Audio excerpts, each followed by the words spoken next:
Estás escuchando la radio de la Escuela Superior de Administración Pública, Radio ESAP. Las opiniones expresadas en este programa no reflejan la posición de la ESAP. Son responsabilidad de sus realizadores.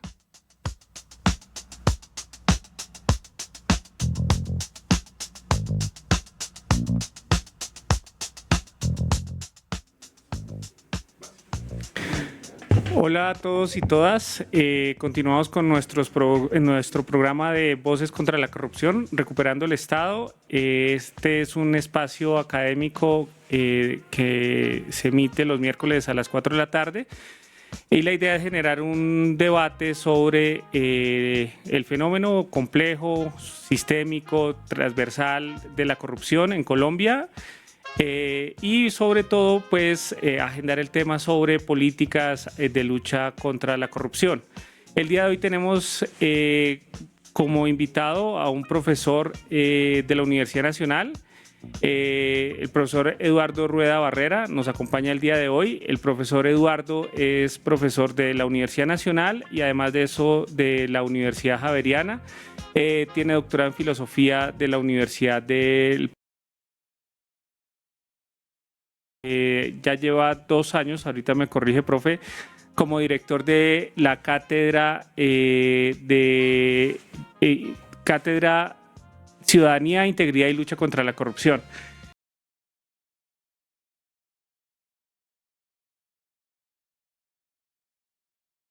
El profesor nos cuente, además de la cátedra, de pues cómo ha sido esta empoderar a la sociedad civil en los últimos años como un actor protagónico en la lucha contra la corrupción. Entonces, profesor Eduardo, bienvenido y muchas gracias por su tiempo el día de hoy.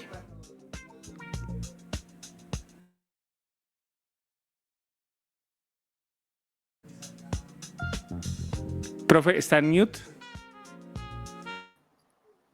Sí, disculpa. Decía que buenos días a ti y a la audiencia, querido Lugar, muchas gracias por la invitación. Efectivamente, nosotros hemos venido adelantando la Cátedra Colombiana Ciudadanía, Integridad y Lucha contra la Corrupción en alianza con diversas entidades de la sociedad civil desde hace 5 años, imagínate, ya pasaron 5 años. Ya tenemos 10 versiones de la cátedra y hemos alcanzado en ese proceso formativo, que es fundamentalmente un proceso de formación ciudadana, a casi 10.000 estudiantes de todas las sedes de la Universidad Nacional en Colombia y a funcionarios públicos y ciudadanos que se inscriben libremente para tomar la cátedra todos los semestres y que hacen más o menos el 10% del volumen semestral de participantes que tenemos. La cátedra pues ha venido abordando a lo largo de sus distintas versiones temas que tocan la agenda pública, no únicamente temas de corrupción, sino en general todo el tema de agenda pública. Y en ese contexto hemos logrado efectivamente articular y lograr la participación activa de entidades distintas, universidades por supuesto, universidades de la ciudad de Bogotá sobre todo, pero también entidades del sector público como la Procuraduría General de la Nación o la Auditoría General de la República o la Contraloría General de la Nación.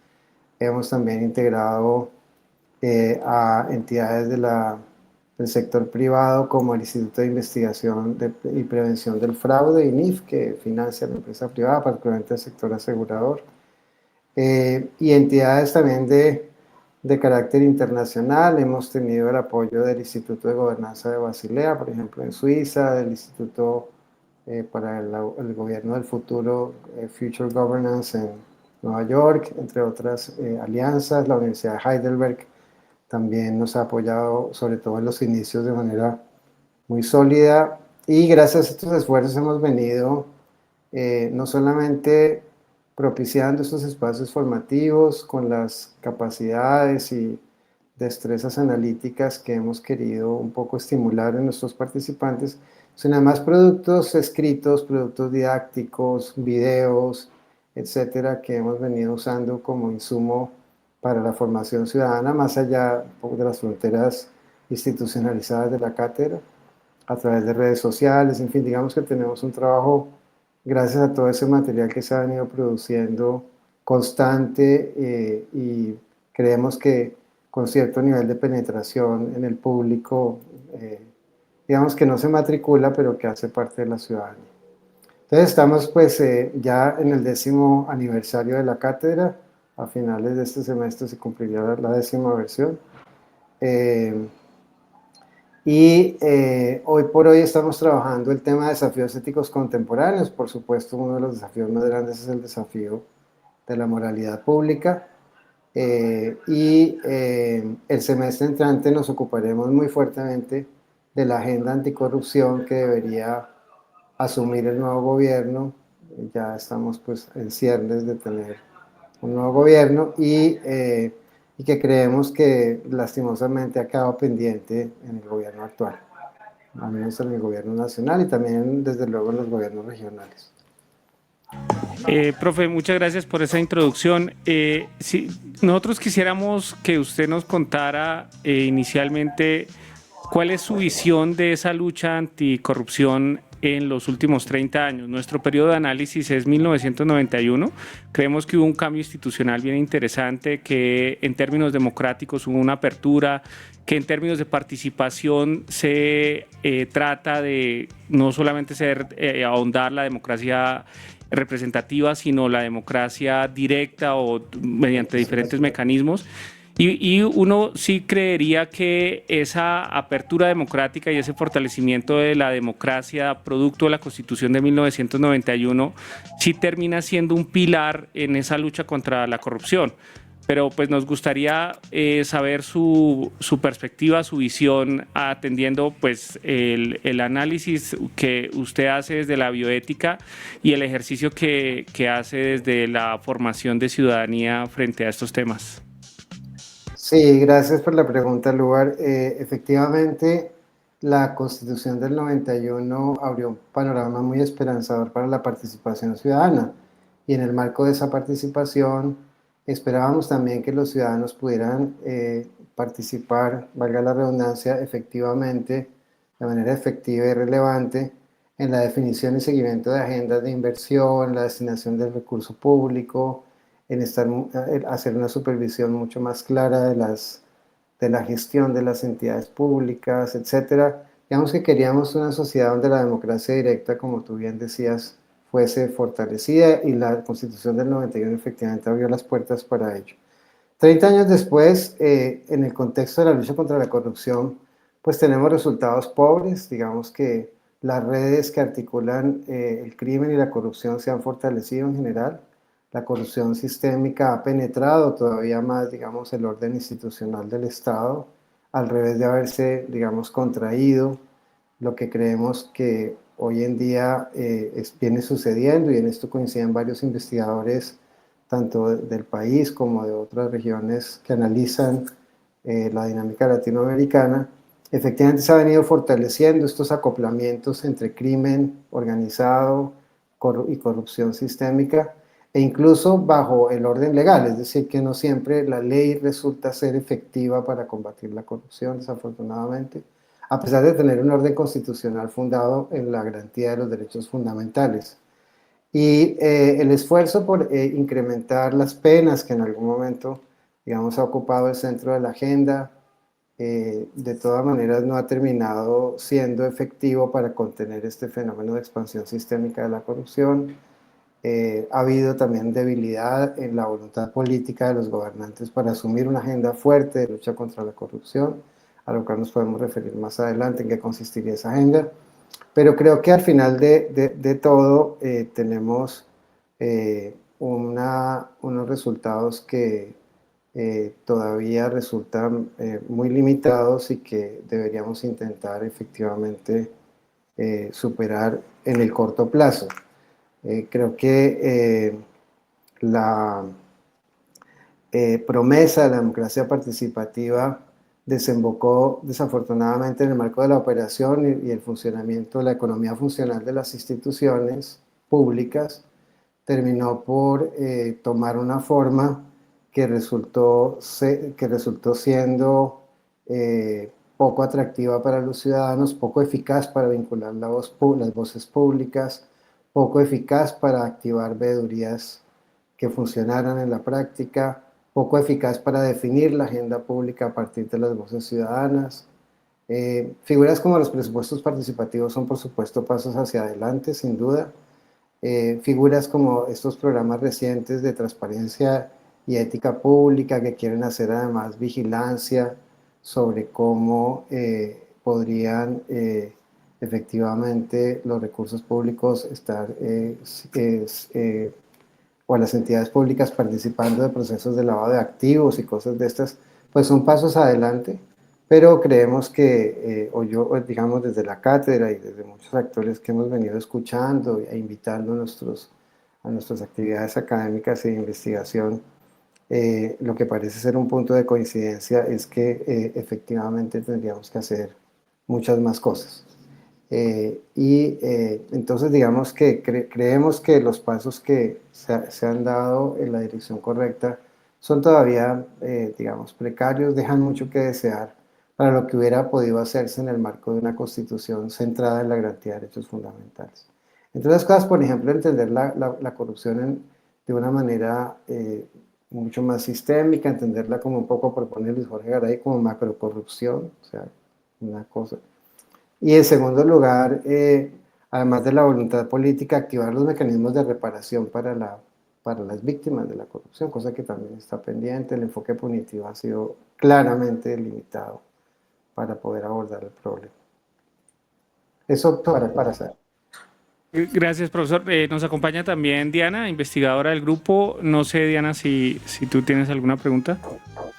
Sí, buenos días. Bueno, profesor Ruedas, de su experiencia con todo este tema de la ética pública, de la integridad con la ciudadanía, ¿cuáles considera usted que son los retos? Bueno, usted hablaba de la agenda anticorrupción, no sé si ese sea uno, pero entonces, ¿cuáles considera usted a nivel general que sean los retos de este tema de anticorrupción para el próximo gobierno? Y pues hablando también pues del tema de la agenda anticorrupción.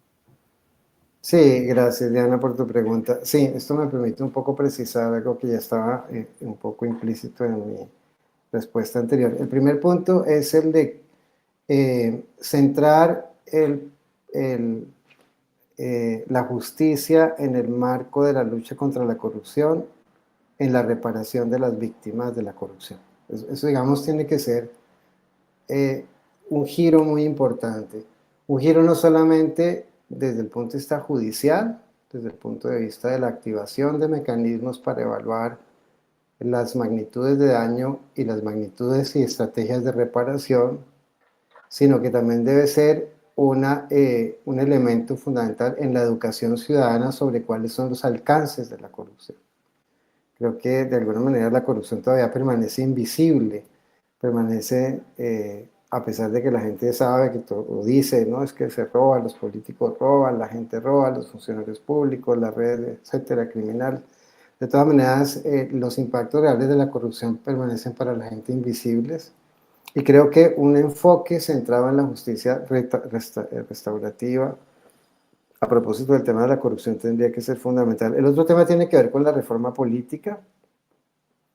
Indudablemente no se trata únicamente de la financiación pública de las campañas, lo que puede ser además un poco problemático, sino sobre todo de garantizar el equilibrio de poderes y de garantizar que las entidades, por ejemplo el Consejo Nacional Electoral, esté integrado por personas que efectivamente provengan de la ciudadanía y puedan ejercer roles ciudadanos de supervisión de los procesos electorales, más allá, digamos, de las cuotas partidistas bajo las cuales estaba a veces cooptada esas elecciones, las elecciones en esas entidades. El tercer elemento tendría que ser la priorización. Digamos que es imposible decir responsablemente que uno va a eliminar la corrupción en Colombia o la va a suprimir del todo. Eso es un proceso que dura mucho tiempo. Pero hay 4 áreas que todos sabemos que son áreas que han sido particularmente afectadas por la corrupción: el sector de la salud, el sector de la educación, el sector de la seguridad y el sector de la infraestructura. Y ahí tendríamos entonces que concentrar esfuerzos particulares, incluso dentro de cada sector definir dónde estarían aquellos objetos en torno a los cuales deberían centrarse la lucha contra la corrupción, para lograr reducciones importantes colocándose metas concretas, metas concretas de reducción de la corrupción, metas concretas de identificación de víctimas de la corrupción, de reparación de la corrupción y la articulación, pues, digamos, de todas las herramientas operativas que para esos efectos deban implementarse, que pasan por la inteligencia artificial, por la construcción de entidades especializadas en la fiscalía, etcétera, etcétera. Entonces eso me parece que también es un asunto central y eso requiere mucha voluntad política. Nosotros esperábamos, por ejemplo, que bajo este gobierno la Secretaría de Transparencia se hubiera convertido en un organismo coordinador de una lucha contra la corrupción intersectorial, porque la corrupción, como sabemos, es sistémica, es intersectorial, atraviesa distintos planos y sectores del Estado. Queríamos una secretaría así, desafortunadamente ese no se realizó, digamos, ese proyecto, ese gran proyecto de lucha contra la corrupción que en algún momento creímos que se iba a desarrollar bajo este gobierno. Ahora, el otro tema tiene que ver con la designación de cargos públicos. Creemos que que deben fortalecerse los mecanismos meritocráticos de asignación de cargos públicos, pero además de aquellos cargos que son de libre nombramiento deberían estar en manos de personas absolutamente probas, personas absolutamente distinguidas porque en su vida pública, en su vida académica, en su vida cultural, en su vida como ciudadanos han sido personas honestas y realmente pueden encarnar, pueden asumir estos cargos con una probidad importante. Eso también ha sido, fíjense lo que pasó con la unidad de gestión del riesgo, digamos, todas estas cosas son bastante extrañas, no tendrían por qué pasar así o parecen muy raras. Una cuestión fundamental es el fortalecimiento del espacio cívico. Creemos que es muy importante fortalecer el espacio cívico pluralista, capaz de escuchar distintas voces, de generar diálogos entre sectores que aparentemente son adversarios. Creo que la corrupción tiene la ventaja, si se puede decir así, de ser un tema que concita distintos espectros, digamos, del abanico político, ¿no? Es una cosa que interesa a todo el mundo, digámoslo así. Y en ese contexto, parece entonces fundamental que pudiéramos, por ejemplo, garantizar veedurías pluralistas, que pudiéramos activar mecanismos de rendición de cuentas que tuvieran en cuenta expectativas de distintos grupos sociales, de distintos grupos de interés, que un poco la agenda de la rendición de cuentas estuviera formateada desde las voces ciudadanas. Esas son cosas que nos parecen que son importantes. El fortalecimiento digamos, de la protección del denunciante, también son cosas que creemos que hay que fortalecer, los mecanismos de denuncia, los mecanismos de seguimiento a la denuncia, de protección al denunciante, los PQRs que tienen todas las entidades públicas, efectivamente casi todos ellos garantizan, por ejemplo, el anonimato de la denuncia local de acciones que son contra la integridad pública, pero creemos que las personas no tienen formación para hacer eso y que de todas maneras hay muchos temores institucionales, porque las redes criminales también funcionan como mecanismos coercitivos para que la gente no se pronuncie, no diga nada, esté silenciada, etc. Entonces ahí tendríamos también que intervenir. Y finalmente, sin que pretenda pues con esto dar una lista exhaustiva, pero sí creemos que también es muy importante que haya un gran compromiso desde el Estado en la formación pública de ciudadanías para la ética pública, digamos, de ciudadanías que sean capaces de entender cuáles son los alcances, los mecanismos, los procedimientos, las prácticas, etcétera, que en el contexto de la arquitectónica pública garantizan la satisfacción de la integridad, garantizan la satisfacción de la moralidad pública. Y bueno, eso también pasa, por supuesto, por construir ciudadanía, ¿no? Creemos que eso es importante, esto de los vínculos entre ciudadanía, cambio cultural, etcétera. Esas son cosas que también deberíamos seguir trabajando. Eso sería un poco, pues así, grosso modo, un panorama de lo que creíamos muy importante para el nuevo gobierno.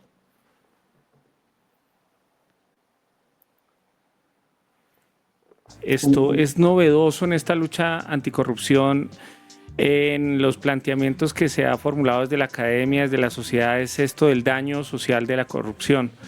Usted mencionaba que uno de los primeros elementos, de hecho lo mencionó de primero, es el enfoque restaurativo de estos daños. Esto, si nos describe o nos amplía esto de cómo funcionaría o cómo funciona y de dónde surge esto, porque nosotros en el ciclo de la lucha contra la corrupción por lo general nos quedamos en la sanción y que queremos ver a los corruptos ahí en la cárcel. Y ya, pero pues esta mirada va mucho más allá de eso porque pues en últimas fue un daño que se hizo a la sociedad, la decisión pública dolosa de apropiarse de recursos o de beneficiar particulares.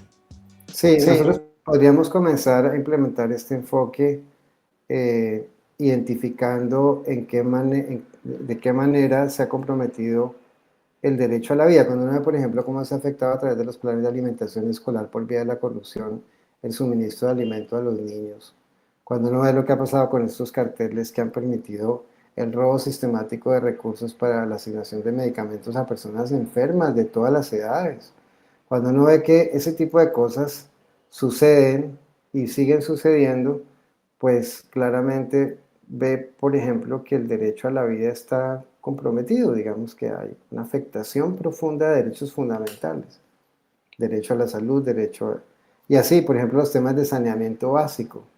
¿Cuántos efectos tiene eso en los perfiles de movilidad en las regiones donde por razones de corrupción no se han implementado las infraestructuras y los mecanismos adecuados de saneamiento básico?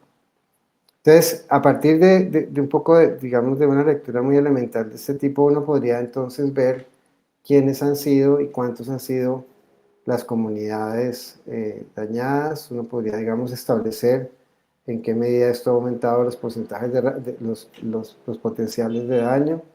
Eso debería hacerse por vía de identificar personas que hubiesen sido afectadas directamente por la situación, no hubieran podido tener acceso a medicamentos, niños que se quedaron sin, etcétera, etcétera, familias que se quedaron en situación de privación de agua, etcétera, o quedaron expuestas a situaciones higiénicas muy problemáticas, etcétera. Bueno, hay tantas posibilidades como establecer, digamos, potenciales de daño comunitario, lo cual implicaría pues hacer unos análisis que se hacen en salud pública, por ejemplo, y que perfectamente pueden definir las magnitudes en las cuales aumentan las probabilidades de daño por ciertas causas.